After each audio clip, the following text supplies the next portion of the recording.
मैं काशी विश्वनाथ मंदिर के प्रांगण में मौजूद नंदी बोल रहा हूं। मैं आज ही आपको सब कुछ सच बता सकता हूं। 2 मिनट लगेंगे, लेकिन मेरी आंखों से बहते आंसुओं का आप महसूस नहीं कर पाओगे। मैंने स्वयं अपने ऊपर इतने हथौड़ों और कई कई प्रकार के वार झेले हैं, जिसका दर्द और पीड़ा मैंने आज तक किसी को नहीं बताई। मैं कई सदियों से यहां बैठा हूं। मुझे तो ये कहने में भी शर्म आती है कि मेरे चाहने वालों को ये तक नहीं पता कि मुझे स्थापित किसने और कब किया था। लेकिन मैं आपको कह दूं, मैं अनादिकाल से मेरे प्रभु को निहारते आया हूं। मुझे सदियों पूर्व से ही मेरी आंखों के सामने अंधकार छा गया था। इस अंधकारमयी पीड़ा को मेरे अलावा और कोई नहीं जान सकता। मैंने वो पीड़ा देखी है। मैंने वो पीड़ा सही है। जब पहली बार सन 1194 में मोहम्मद गोरी नामक एक लुटेरा और उसके साथ मौजूद मलेच्छ लुटेरे ने मेरे आराध्य का मंदिर क्षतिग्रस्त करके लूट लिया था। लेकिन कुछ समय बाद ही स्थानीय लोगों ने मिलकर मेरे प्रभु का मंदिर फिर से स्थापित कर दिया। मुझे आभास हुआ कि शायद अब मैं हमेशा फिर से अपने प्रभु को निहारता रहूंगा। लेकिन सन 1447 में मैंने फिर वही खूनी खेल देखा। जिस मंदिर में कभी दूध की नदियां बहा करती थी, वहां रक्त बहते हुए देखा। क्योंकि सन 1447 में जौनपुर के सुल्तान मोहम्मद शाह द्वारा तोड़ दिया गया था एक बार फिर से मेरा यह मंदिर, और मूर्ति पूजकों को मार दिया गया। अगर विश्व में कोई पीड़ितों का देश होगा तो सर्वप्रथम मेरे बारे में ही चर्चा होती है। जिस पीड़ा से मैं पीड़ित हूँ उसके बारे में आज तक कहीं कोई चर्चा मैंने नहीं सुनी। मैं यहीं वीरान भूमि पर बैठे बैठे सारे खूनी खेल को देखता रहा। फिर एक बार मैंने प्रसन्नता का आभास किया जब सन 1585 में राजा टोडरमल जी की सहायता से पंडित नारायण भट्ट जी द्वारा मेरे स्थान पर एक भव्य मंदिर का पुनर्निर्माण किया गया। टोडरमल जी ने मंदिर का पुनर्निर्माण सन 1585 में करवाया था। मैं प्रसन्नता के मारे नाचने लगा था, क्योंकि मैंने पुनः वही वैभव प्राप्त कर लिया था। लेकिन कुछ ही वर्षों में पुनः मेरी इस प्रसन्नता को किसी की नजर लग गई। अमेरिकी इतिहासकार ने अपनी किताब में लिखा था कि आक्रांताओं ने भारत में जो आक्रमण किए उसका वर्णन कभी किसी ने अच्छे से नहीं किया, वरना भारत में धार्मिक लोगों ने जो यातनाएं झेली हैं उसका वर्णन करना बड़ा ही मुश्किल हो जाता। एक बार फिर शाहजहां ने सन 1632 में अपना आदेश पारित किया कि मंदिर तोड़ दो, मूर्ति पूजकों का भंजन कर दो, मूर्तियों का विनाश कर दो। फिर क्या था, हजारों हिंदुओं का विनाश कर दिया गया। शाहजहां की सेना का हिंदुओं ने प्रबल विरोध किया। जिस काशी में भजन और कीर्तन होते थे वहां 1632 में खूनी खेल हो रहा था। मूर्ति पूजकों को मूर्ति पूजा का दंड दिया जा रहा था। जिन पंडितों के हाथों में वेद पुराण थे उनके हाथ में मैंने त्रिशूल देखे। भारी विरोध के कारण आक्रमणकारी मेन ग्रह को तो नहीं तोड़ पाए, लेकिन काशी में मौजूद अन्य 63 मंदिरों को तोड़ दिया गया। मूर्ति पूजकों को ऐसा दंड मैंने देते हुए कभी न सोचा था। शाहजहां की सेना तो चली गई, लेकिन पीछे जो नरसंहार और पीड़ा का दृश्य मैंने देखा वह आज भी मेरे हृदय को झकझोर देता है। जैसे तैसे कुछ वर्ष गुजरे और फिर एक अन्य हमलावर औरंगजेब ने 18 अप्रैल 1669 में आदेश पारित किया कि काशी विश्वनाथ का ज्ञानवापी मंदिर तोड़ दो, और फिर से मूर्ति पूजकों के ऊपर आक्रमण हुआ। इनकी राजा से कोई दुश्मनी नहीं थी, परंतु राजा को इनका मूर्ति पूजक होना ही इनका सबसे बड़ा अपराध लगता था। औरंगजेब के इस आदेश की प्रति को आज भी कोलकाता की लाइब्रेरी में सुरक्षित रखा हुआ है।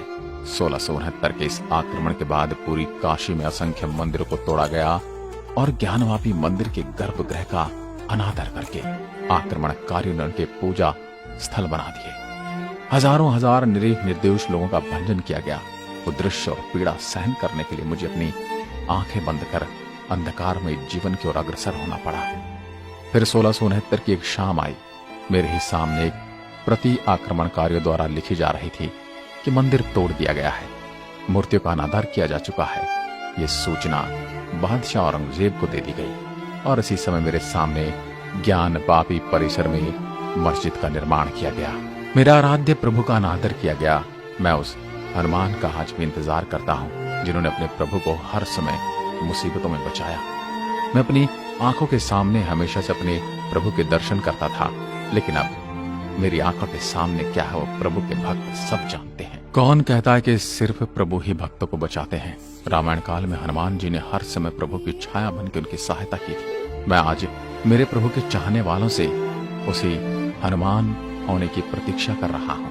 मंदिर परिसर में मस्जिद बनाए जाने के 125 साल बाद तक कोई ज्ञानवापी परिसर में मंदिर नहीं था, और फिर समय आया 1735 का, और इंदौर की महारानी देवी अहिल्याबाई ने ज्ञानवापी परिसर के पास काशी विश्वनाथ मंदिर का निर्माण कराया। कुछ राजाओं ने मेरे बारे में सलाह दी थी कि मुझे इस स्थान से हटाकर नए मंदिर के प्रांगण में शिवलिंग के सामने स्थापित कर दिया जाए। उस समय महारानी देवी अहिल्याबाई का जवाब था घोर और गुस्से वाले स्वर में, नहीं नहीं, नंदी महाराज को इसी तरह यहीं बैठे बैठे अपने प्रभु का स्मरण करना पड़ेगा। चाहे कितने ही वर्ष बीत जाएं, नंदी महाराज को अंत तक प्रतीक्षा करनी होगी। वाक्य आज भी मेरे कान में गूंजता है। कभी कभी मैं टूट जाता हूँ, दिल बैठ जाता है, आंखों से आंसुओं की बूंदें टपकने लगती हैं, परंतु मैं महारानी देवी अहिल्याबाई को वो वाक्य स्मरण कर लेता हूँ। उससे मुझे शक्ति मिलती है और मैं फिर प्रतीक्षा में लीन हो जाता हूँ। मेरे इस परिसर का ये विवाद पहली बार तब गरमाया जब मेरे हिंदू समाज के लोगों को लगा कि उनके साथ कुछ अन्याय हुआ है। तब उन्होंने इस गुम्बद रूपी इमारत को उन्हें सौंपने की पेशकश की। 30 दिसंबर 1810 को मेरे नजदीकी शहर बनारस के तत्कालीन जिलाधिकारी मिस्टर वाटसन ने अपने परिषद के उपाध्यक्ष से एक पत्र लिखकर इस ज्ञानवापी परिसर को हमेशा के लिए हिंदू समाज को सौंपने की मांग की, लेकिन ये काम कभी पूरा न हो सका। आगे आपको बताते चलूं कि 1829 से 1830 तक ग्वालियर की महारानी बैजाबाई ने इस मंदिर में ज्ञानवापी मंडप बनवाया था और महाराजा नेपाल ने मेरी प्रतिमा स्थापित करवाई थी। मुझे दुख इस बात का कि मेरे इस परिसर का जिक्र उस समय के राजस्व के अनुसार जामा मस्जिद ज्ञानवापी के रूप में हुआ, लेकिन एक बार फिर मैंने मन में प्रसन्नता महसूस की। 1980 के दशक में विश्व हिंदू संगठन ने कुछ राष्ट्रवादी ताकतों के साथ मिलकर ज्ञानवापी मस्जिद के स्थान पर मंदिर बनाने के उद्देश्य से एक बड़ा राष्ट्रव्यापी अभियान चलाया था, और हिंदू पक्ष की ओर से कुछ विद्वान थे जिनके मैं नाम ले रहा हूँ। हरिहर पांडे, सोमनाथ व्यास और रामरंग शर्मा ने मेरे प्रभु के इस परिसर को सर्वेक्षण के दायरे में लेने के लिए एक याचिका दायर की। 1991 में दायर इस सर्वेक्षण याचिका के खिलाफ उस समय काल के संसद ने उपासना स्थल कानून बना डाला, और इस कानून के अनुसार ये कह दिया कि जो 15 अगस्त 1947 से पहले से अस्तित्व में आए किसी भी समुदाय के धर्मस्थल को दूसरे में नहीं बदला जा सकता। ये सुनकर मुझे बड़ा दुख हुआ।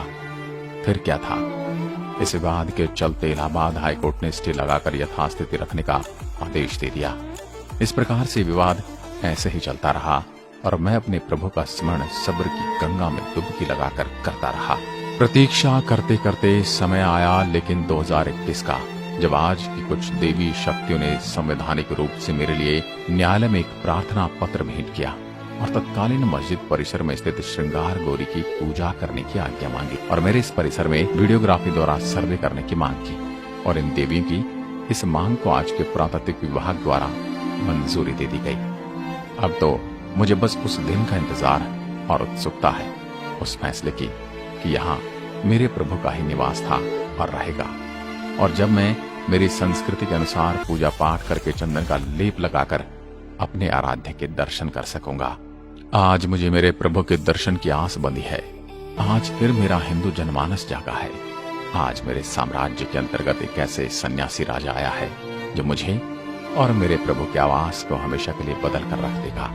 मुझे पूर्ण विश्वास है कि सन्यासी राजा मेरे और मेरे मंदिर का पूर्ण रूप से जीर्णोद्धार करेगा।